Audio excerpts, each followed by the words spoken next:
about today is what we like to call the poverty mindset. And this is something that is all of us are affected by, and at different stages of our careers, we're able to gather up and get ourselves out of it. But the poverty mindset is what we like to call modern-day slavery. It's what is keeping us in position and being slaves without having chains attached to us. Now, there's a difference between being poor and broke, okay? And that difference is simple. If you have a college education, you got a job, you're trying to support your family, you have a mortgage, and through circumstances not in your control, you get laid off or whatever, some decisions happen financially where you got hit, and you lost all your money, and you wake up the next day and you're in debt and you have no money in the bank. You're not poor, you're broke, because broke is a temporary situation that you can always change around by making new decisions. And for somebody in that position, they've already made decisions to make money, so they know how to make new decisions to get that back. You're just broke. And that's not a negative, and it's nothing to look down on yourself as a failure. Every single successful person in the world has failed. The people who are more successful has failed more than the people who are less successful. Donald Trump has gone bankrupt a couple of times, and he's still a billionaire. But poor is a habitual, a generational, and a conditional disease. And I like to teach and I learn by telling stories.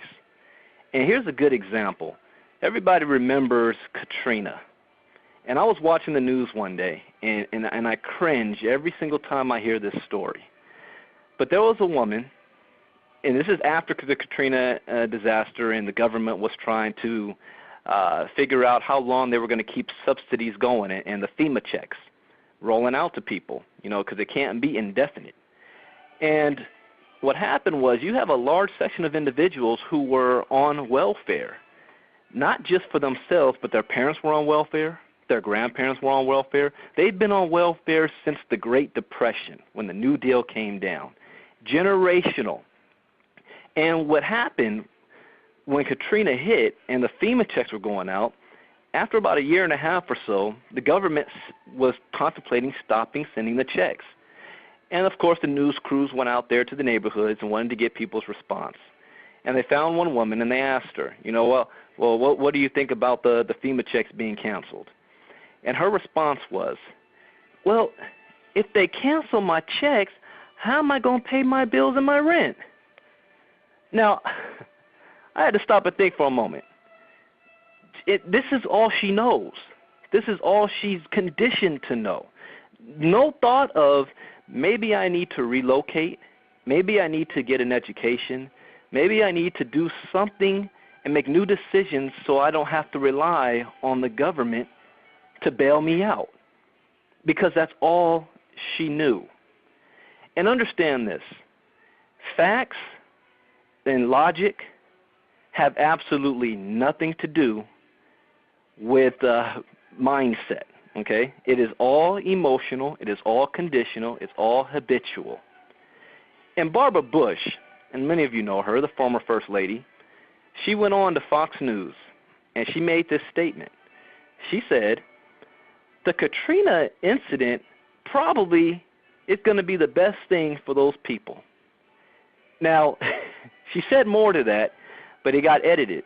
But when that came out of her mouth, she was lambasted and criticized, and how thoughtless, how careless, how classless can she be, and insensitive to make such a statement. But I heard all of that, but I read into what she meant and what she was saying. Change forces us to do something different than what we've always been getting. And that statement basically meant when you're forced into a situation where you have to change, you now have an opportunity to break out of those generational, habitual, poor-minded cycle. And the one constant thing in life is change. And you can never improve without change. And change can be positive and change can be negative. But how you react to that change will make all the difference. And when people are forced into change, more positive results happen than negative. The Great Depression, which was considered a negative event on American society, created the most millionaires and billionaires in any other time in history, because people were forced out of their habitual habits of an assembly line type of job or on the farms into learning new ways to bring an income into their household. They were forced. They had no choice. The same thing is taking place today with what they call the greatest recession since the Great Depression. People are forced out of their jobs, out of their comfort zone, out of their security, and they're forced to have to make new decisions and be creative and think of new ways to be successful. So for the individuals who take advantage of that, they will prosper the most. Now here's one thing that I got from Success Systems for Life. And here's a parable that Fred Fitz wrote. It said, the eagle and the jellyfish are said to be composed of the same kind of cells, but one is spineless and backboneless and without stability. He drifts with the tide. The other soars to the most sublime heights, seemingly effortless, but with great strength and purpose. Which will you be? And when I read that, that really hit home to me because it's something my father said. My father attended business school at USC, and he attended Cal State Dominguez Hills, and he was born and raised in Compton, California during a time of the city which was the poorest division in the city. And out of him and all of his neighbors and friends growing up, he became successful. And what's the difference? They both came from the same environment. They all came from the same upbringing, the neighborhood. They all knew each other. They all went to the same high school, and they all made of the same stuff. But my father made a decision, and he made a decision that said, you know what, I'm not going to be poor. I'm going to be successful.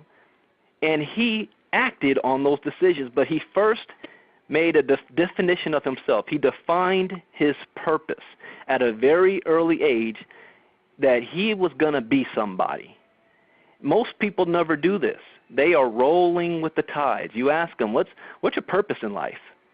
I'll raise my kids and, enjoy Monday Night Football. Just pay the bills. Most people do not have a definite purpose in life. So all of you, what you must do, and you must put this down on paper, and you must define it clearly. What is your purpose? What is it that you want to gain out of life? At the end of your life, you're able to look at your resume. What do you want to have down on there that you've accomplished? And you want to have a burning desire to make that happen. And once you do that, because that burning desire is an emotional response, it will separate you from everyone else that is made of the same stuff as you. This is very important. But to really also break out of this generational poverty mindset, and that it's caused by some of it is your environment, your upbringing, but you also must understand that this is something that you're going to have to need to really think long on about what it is that you want out of life. And by doing so, you're able to divine your purpose, and you're also able to really put a plan in place on how to achieve, your goals and your desires. So one thing is here, a poverty mindset. So one thing when you're dealing with an individual that has a poverty mindset, you want to make sure that after you have your goals and everything down, now what you want to achieve out of life, then you must take action into making that happen.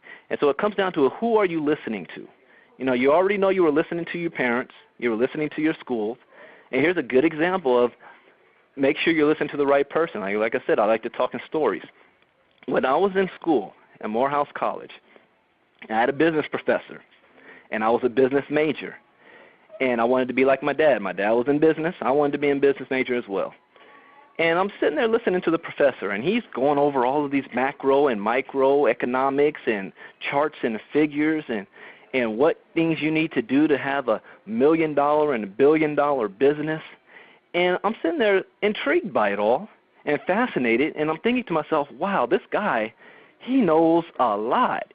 He knows all of the concepts, all of the steps it takes to start your company and become a millionaire.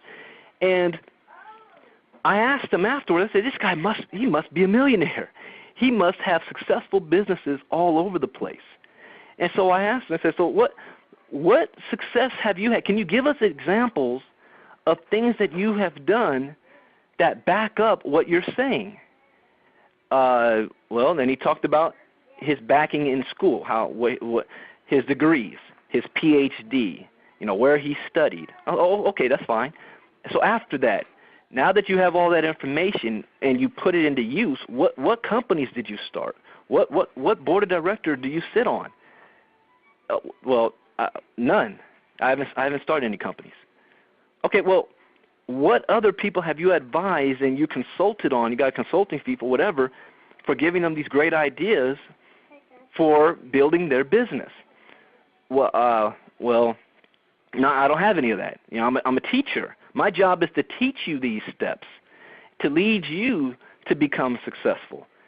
And I ask, that's an oxymoron. How can you lead if you haven't been there? How can you tell us how to be successful if you've never been a success? And I wasn't very popular by asking that question, and subsequently I've changed programs from business to political science. So now that I'm in the political science arena, I had a chance to work in Washington, D.C. for a Congressman Jose Serrano from the Bronx. And I had an opportunity to have lunch with Congressman Patrick Kennedy. He was Ted Kennedy's son. And we were talking, and I was just in awe, the Kennedys, their mystique. Every single Kennedy born is worth $5 million from the birth canal, which puts put into a trust fund that they can't touch till 21 or 25, which by that time is worth 3 times that amount, so that none of the family ever has to come out of the pocket to pass money down. This is just something that they institutionalized, have done, and they've done it for 100 years. Okay, so I asked. Well, he asked me questions. And he said, so you want to be a politician, you want to change the world, all that. Okay. Well, you're only 21 right now. You can't even run for Congress until you're 28. You can't run for president until you're 35, or Senate until you're 35. So at least you have time to build up your foundation and make some money. So what's your plan? I told him, well, I'm going to graduate, go get a job. He said, stop right there. That plan will never get you financially wealthy. Maybe you can be a lobbyist or go into consulting where you can make a lot of contacts and meet people who have money if you don't have money. But he said, where are you from? I said, Los Angeles. He said, this is what you want to do. There's millions of people down in Southern California, 13, 14, 15 million people. Find just 50,000 people to give you $1 every single month. He said, now with $50,000 a month, you don't have to worry about a job. And you can spend your time traveling, making contacts, investing in other businesses, investing in other people who may be beneficial for you later on. You get them a favor, they owe you a favor, but you have the resources to do so. He said, but maybe if you found 20,000 and gave you $1 a day, find something like that. Do your own business. And then he went on to talk about something else with another congressman. But I'm sure if you go back to him and ask him about that today, he would never remember that conversation. But I did, and this is before I saw network marketing. And I understood that concept, and it shed light onto, wow, I never heard of anything like that before. He gave me more wisdom in a lunch hour conversation than 4 years of business at Morehouse College about how to be wealthy. I never forget that. And taking that knowledge is what led me into network marketing. But it's the mindset of breaking that poverty cycle. And you have to understand, who are you listening to first and foremost? So if you've made the decision, on another weekend I'm going to go over, there's 4 key things as far as thought process, 4 steps. One is the unconscious unknowing, then the conscious unknowing, then the conscious knowing, and then the unconscious knowing. And most of us are in that first stage of unconscious unknowing. We don't know that we don't know. That's poverty mindset. We have no clue.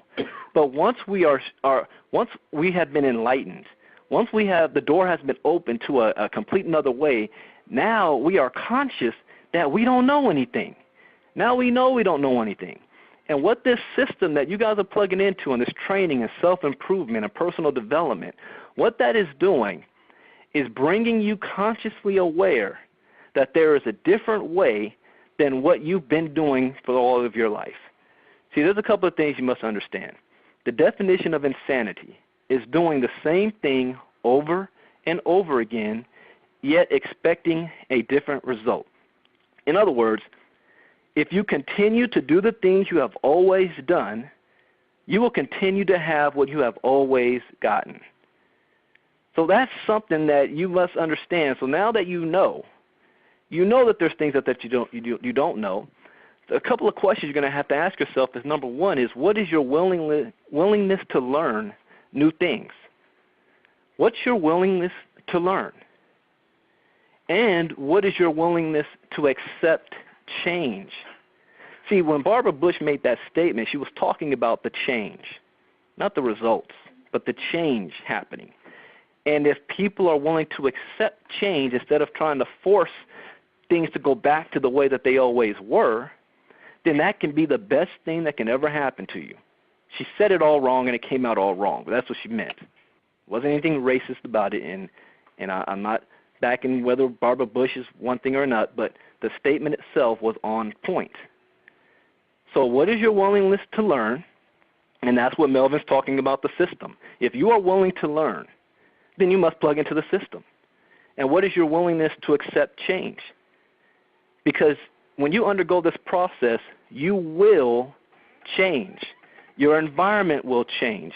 You will start to attract different people in your life, but it also works in reverse. You will start to eliminate people that are already in your life out of your life. Right now, I guarantee the 5 closest people around you, you all have the same bank account size, you all drive the same type of cars, you all have the same type of lifestyle. The way law of attraction works is you attract to you what you are and what you put out.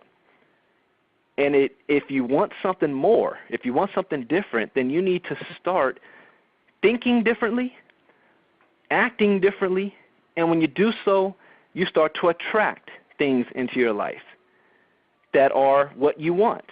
And it's like a magnet, and it's also the reverse. You start to eliminate those things that you don't. And most people don't get this. And I see on the internet all the time people are running their mouths about law of attraction this, law of attraction that, and they really have no clue. Because number one, they're focusing on technique. These are the things that you have to do. When it's more about an emotional feeling, an emotional desire for what you want. It's not all about the how am I going to make it happen, but it's what it is that you want. You have it clearly defined. You think about it all the time. Earl Nightingale, Napoleon Hill both made statements about you. What you think about, you become most of the time, or thoughts are things. But you don't have to understand the law of attraction because all of you are already doing it anyway. What you have in your life right now, you attract it to you. It also works negatively. If you're thinking bad things all the time, then bad things are always going to come to you. If you have a poverty mindset, you are already unconscious that you think about bad things all the time. You don't even realize that you're doing it, and you're very good at doing it, and you will attract those things in your life. So number one, you got to be open. You now know that you don't know anything. So you have to be open to realize change is coming my way. Will I accept it? Will I soar like the eagles? Or will I just float around the pond and go with the flow of whatever happens to me? The best thing I like to do when you see change coming is make that change happen yourself. Make the change. There is no course that's already been done in front of us. We are creating it. Everything you see is all of us creating this. And we already know what our goal is and what we want to happen. We're going to have 100,000 people in this company. That's our goal. Now we are making it happen. But if we don't state that goal, we may end up with 2,000. You know, you're moving about aimlessly. But to go back to the poverty mindset, to overcome this as well, because now you know, and you may think to yourself, I don't have a poverty mindset. Well, are you wealthy? No, you have a poverty mindset. And like I said, it's not negative against you. It's just where you are right now. And how to change that is also you need to be studious readers. You must read, read, read. There's a reason, you go back to before the Civil War, why reading was banned. Slaves were not allowed to read because reading gave them ideas. Reading helped them to realize there's more than what they already are and what they have. Now that reading is not illegal, people don't read. Most adults, and after they get out of school, never pick up a book outside of a magazine article or the next Martha Stewart type book, anything like that, but they don't read. We always suggest more books to read, and you always want to read constantly. You don't have to sit down and read for 3 or 4 hours, 30 minutes a day. Pick up something and read it. Listen to tapes. Listen to audio tapes. You know, I just got a brand new Evo, and it's got 8 gigabytes of memory. And I just downloaded that sucker with about 7 gigabytes of memory and 1 gigabyte of music. So people, you know, when they see me walking around with the headphones in my ear, they think I'm listening to music, and I'm not. I'm listening to audio tapes. I'm listening to motivational speakers. I'm listening to ways of learning ideas on how to better myself. And what happens is, you know, Melvin said I'm a master at the self-attraction. Not a master. I'm learning. I'm always wanting to learn more, but it's easier to attract people that's like-minded to you, and it's starting to come easier. It's not easy, but it's easier. Not as hard as it was when I first got started, and it's getting easier every single week because every single week you're growing and you're learning more. I just reread Think and Grow Rich last week, and the time I read it before that was probably 4 or 5 years ago, and the time before that, 4 years before that. And each time I read it, I got something more out of it, and I also realized there's still a whole lot missing to Think and Grow Rich, which is why the experts are talking about Law of Success in 16 Lessons, which is Napoleon Hill's first work, which was banned. The wealthy people banned it because he told all the secrets, and they didn't want that stuff out. Think and Grow Rich is a watered-down version. But if you're just starting out, you can't go to master level without taking the beginning steps. But I encourage you to read both of those books, Think and Grow Rich by Napoleon Hill, and also Law of Success in 16 Lessons. Now, the language, remember, these books were written 80 years ago. And so some of the things that they talk about, some people today may not be able to really equate to or relate to. But for those of you, if you're an African American, Dennis Kimbrough wrote a book that's called Think and Grow Rich, A Black Choice. He wrote that one, I think it was the late 80s and 90s. Go and get that book. It's also an excellent book. Get How to Win Friends and Influence People by Dale Carnegie. Because you're in this relationship business, you are going to be attracting people to you. So here's a way to learn how to be a better person yourself, to not to go out there and find people, but you will be attracting people. So you want people to start coming up to you. Hey, what is it? What are you doing? How can I be a part of that? You know, I want to learn more about it.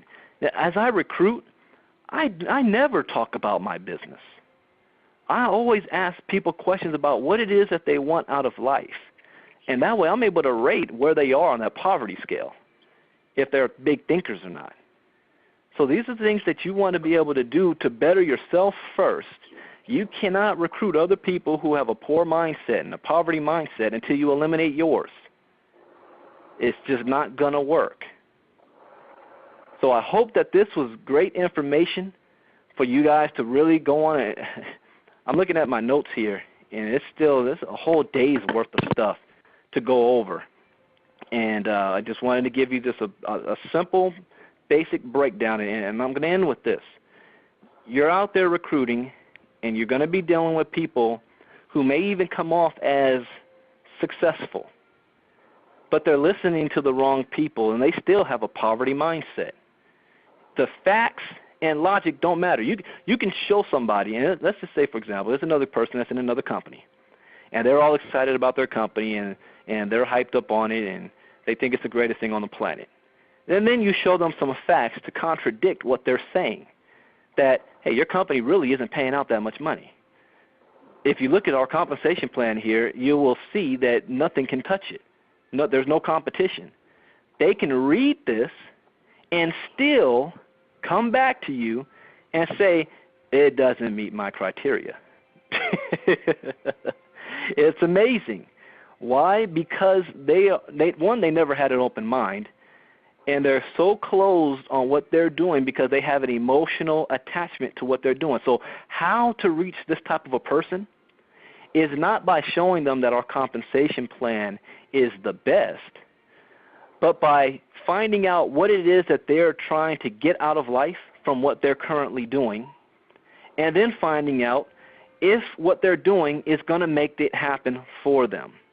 Let them discover the flaws in it. Now, this is one thing that I'm practicing every time I'm talking to people. I haven't mastered it yet, but I'm practicing because I know if they are so emotionally tied to their operation, nothing I can tell them is going to sway them. So what I need them to do is see the fallacies of what they're doing. And you'll be amazed. I talked with a guy who's in MDT, and he was so pumped up about it, and then the product was so great and fantastic. It cost $400 to get started and $50 a month. And I asked him, okay, how much money will I make with 100 people on my team in that? Well, there's like 5 ways to get paid, 9 ways to get paid. Okay. How much money would I make if I brought in 100 people who paid $400?